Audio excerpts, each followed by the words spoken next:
Polo WRC dans une saison de World Rally Championship. Mais aussi la légendaire Subaru WRX STI en action. Et pour finir, un retour sur le succès en rallye de Ford dans les années 90. Aujourd'hui, le modèle vainqueur est un collector, la Ford Escort RS Cosworth.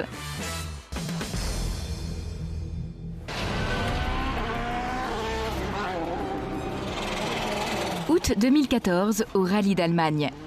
Avec la Polo WRC, Volkswagen est de retour sur le chemin d'un titre mondial. Jusqu'ici, les ingénieurs de Wolfsburg ont remporté 8 victoires d'affilée. En 2013, ils ont remporté les titres de pilote, copilote et constructeur. Les attentes de l'équipe sont très hautes. Vont-ils avoir le même succès ?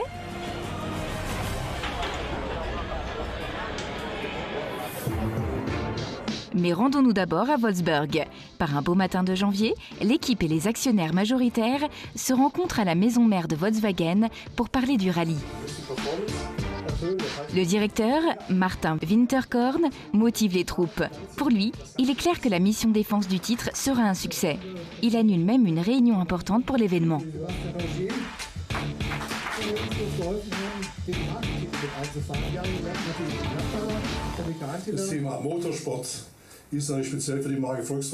Les sports mécaniques sont extrêmement importants pour Volkswagen. Nous ne sommes pas là pour jouer, nous voulons montrer ce dont la marque est capable. Nous transférons ensuite nos trouvailles sur les voitures de série et nous continuerons toujours à le faire. Nos victoires sont la preuve de notre volonté de faire briller la marque, pas seulement par nos produits de série, mais aussi avec nos voitures de rallye qui sont elles aussi excellentes.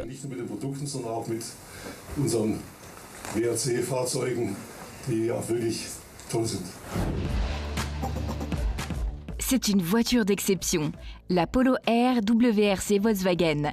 Elle a été développée selon le règlement de la saison 2014. En son cœur bat toujours le moteur 4 cylindres turbo d'1,6 litre.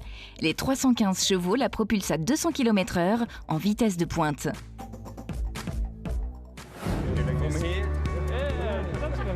Les Français, Sébastien Ogier et son copilote Julien Ingressa, ont remporté le championnat en 2013.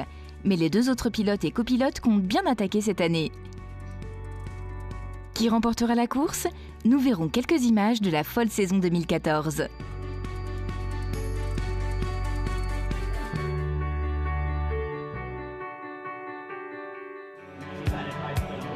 L'un des points forts de chaque saison est la Finlande. Et il n'y a pas que les plus grands pilotes qui viennent ici. Le rallye de Finlande est un vrai aimant à public comme aucun autre site. Des dizaines de milliers de personnes viennent ici chaque année. Et ils supportent leur favori, le pilote Volkswagen Jari-Matti Latvala. Je pense que cette année, ça devrait être pas mal. Sébastien a gagné l'an dernier. Il veut faire pareil cette année. Jari-Matti a déjà remporté le rallye de Finlande. C'est sa terre. Il devrait avoir un léger avantage.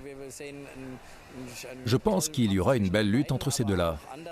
Mais il faut aussi compter sur d'autres pilotes scandinaves, comme Erunen, qui ne compte pas se laisser faire chez lui. Ça va être un super rallye.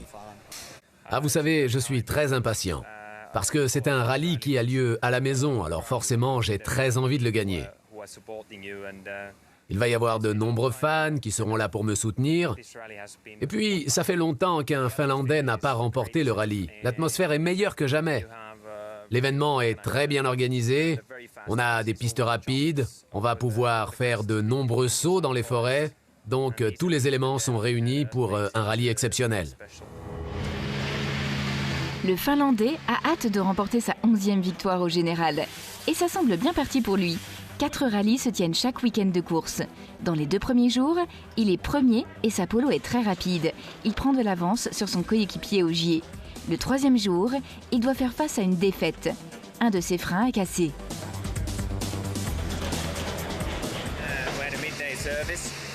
Eh bien, nous avons eu une réunion à midi et ensuite nous avons pris la première étape.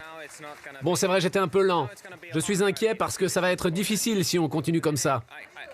Et puis, j'ai réalisé ce que c'est parce que j'avais une conduite trop agressive. Je dois faire la prochaine étape avec plus de concentration, de calme, des trajectoires plus précises. Non, vraiment, je dois être plus précis pour améliorer mon temps. C'est ce que j'ai fini par faire et là, après, évidemment, ça s'est mieux passé. Afin que tout continue de bien se passer à la fin du week-end de rallye, il faut que tous les pilotes se donnent au maximum pour l'équipe. Comment les choses vont-elles se dérouler pour le Finlandais et la Polo WRC? Nous allons vite le savoir.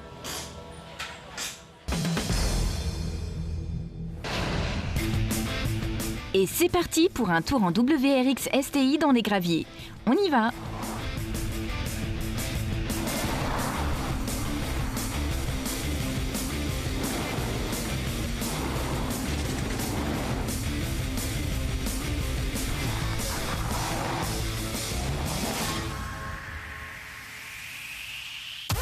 La Subaru WRC STI a lancé la 5e génération en juin 2014.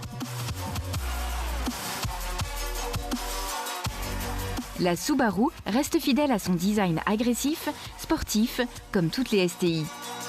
Son look un peu plus écrasé la distingue légèrement de ses prédécesseurs. Ainsi que quelques finitions à l'arrière. Indispensable, le grand aileron arrière. À l'intérieur, tout est axé sur le pilote. Via des molettes rotatives, il peut vraiment faire ses propres choix pour la prise en main de la STI. Les sièges procurent un excellent maintien latéral. Sous le capot, le fameux moteur Boxer turbo 2,5 litres.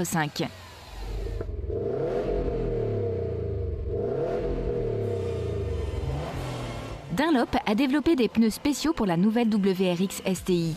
Leur légèreté offre une meilleure adhérence et améliore le confort. La STI est propulsée à 100 en 5 secondes. Les 4 cylindres du moteur Boxer tirent 300 chevaux des 2,5 litres. Son design plat lui assure un centre de gravité très bas. Les ingénieurs ont voulu que ce monstre de rallye ait une parfaite position de route. Ils ont fait un excellent travail sur le renforcement de carrosserie et la suspension.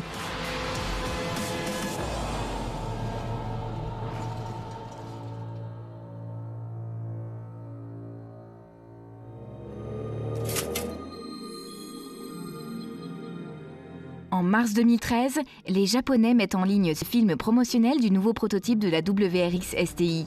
La vidéo se répand rapidement et l'opinion générale est qu'elle doit être construite exactement comme ça.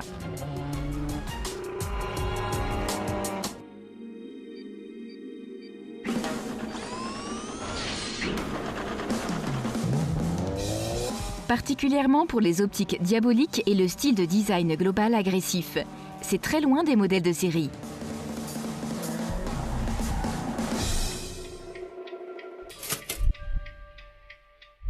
Mais même en série, elle procure un plaisir incroyable. C'est une voiture dont beaucoup rêvent.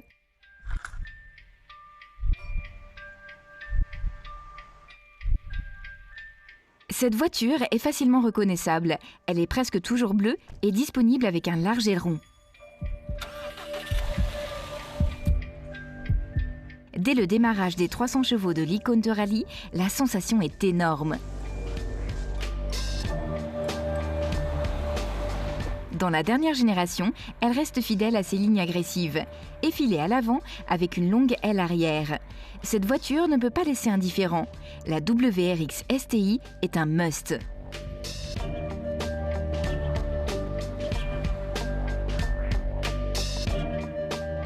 Elle laisse totalement admiratif. Les chanceux qui la promènent en ville peuvent vraiment être fiers.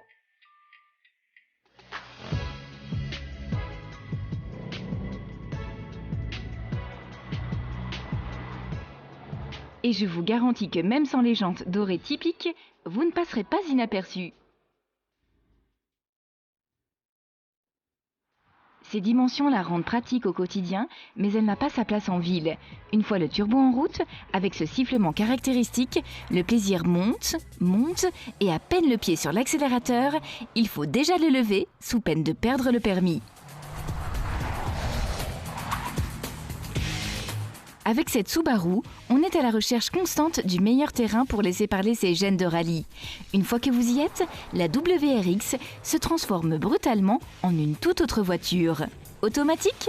Pas dans cette voiture. La boîte de la WRX STI est et restera toujours manuelle. Ceux qui peuvent la contrôler pourront retourner les plus magnifiques chemins de forêt.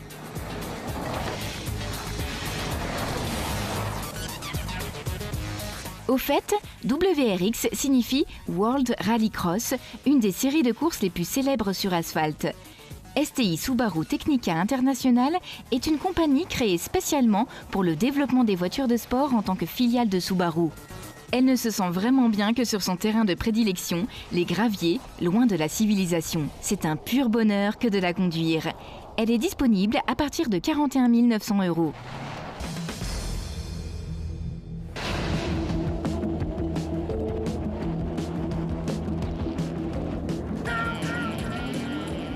Armin Schwartz en entraînement pour le rallye de Monte-Carlo 1997. Sa voiture, une Ford Escort RS Cosworth.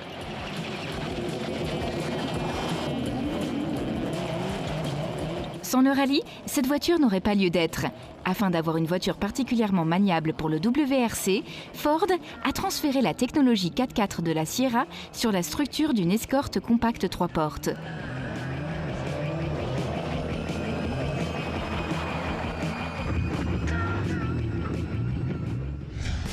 Aujourd'hui, l'Escort RS Cosworth est un classique très recherché. Christian Grattel peut s'estimer chanceux d'en avoir une.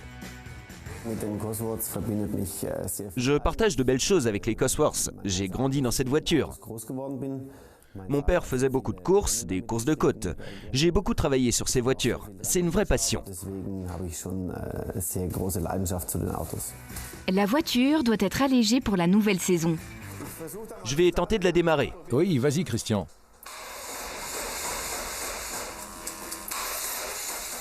La batterie est à plat. Attends une minute.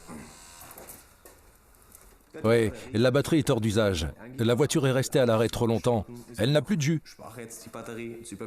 On met les pinces, on la démarre, puis on va la laisser tourner pour qu'elle se recharge et ce sera bon. Vas-y Christian, essaie. Et voilà.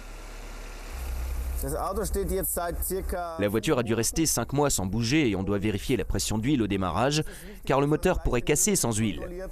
Ce serait vraiment mauvais pour elle. Mais on dirait que tout va bien.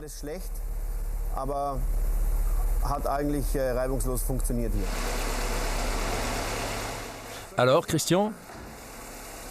Oui, Uwe. Elle est repartie, hein? J'attends de voir que l'huile circule un peu. Ensuite, on vérifiera tous les fluides. Tout d'abord, l'huile. Ouais, tout est OK, c'est plein. Le liquide de frein aussi, le liquide de refroidissement aussi. OK, on peut laisser comme ça. Les optiques de la RS Cosworth expriment la puissance. Le top modèle de la série Escort se distingue par sa carrosserie large, ses entrées d'air sur le capot et son monstrueux aileron arrière.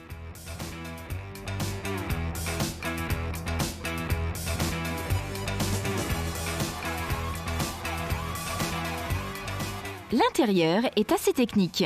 Des instruments et de nombreux indicateurs pour surveiller les éléments clés.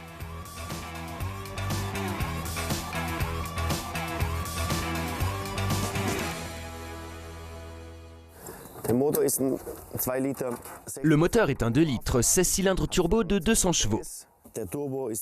Le turbo est le cœur du véhicule et en combinaison avec un refroidisseur interne. C'est par cette entrée que la puissance se répand. L'Escort RS Cosworth est un spécimen rare. 7145 unités seulement ont été construites par Karmann de 1992 à 1996.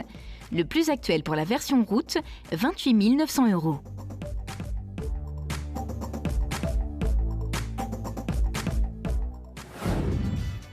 En 1958, deux ingénieurs, Mike Costin et Keith Duckworth, fondent la fabrique de moteurs Cosworth. Ils deviennent rapidement le fournisseur de Ford. 10 ans plus tard, ils développent un moteur 16 cylindres à double arbre à cam pour l'Escort RS16.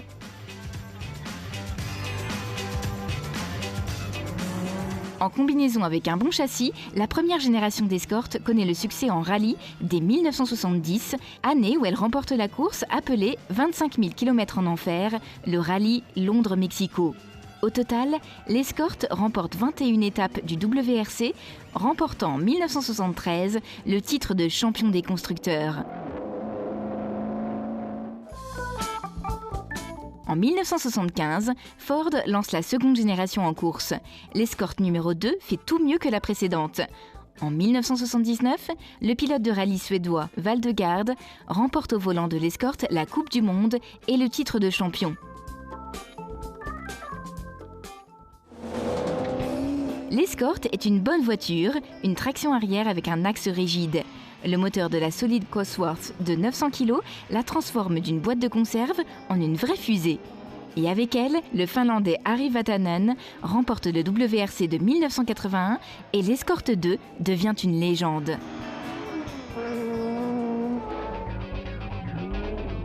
En 1993, Ford utilise la structure de l'Escort 3 sur le châssis et le moteur de la Sierra Cosworth. Un mix efficace. Cette Escort est une vraie gagnante en série. Elle remporte 5 WRC, dont en 1994 le rallye de Monte-Carlo.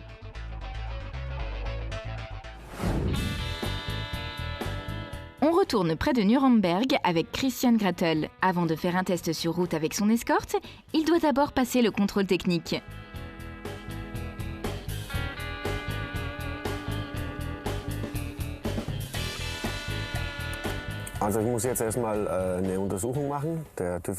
Je dois l'emmener au contrôle.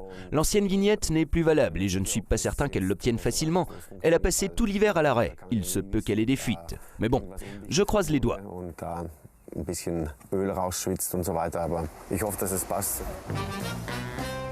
Tout d'abord, le test des freins. L'examinateur note les données. Ensuite, les numéros de châssis et de moteur. D'expérience, il sait que les voitures vintage classiques posent moins de problèmes que les autres.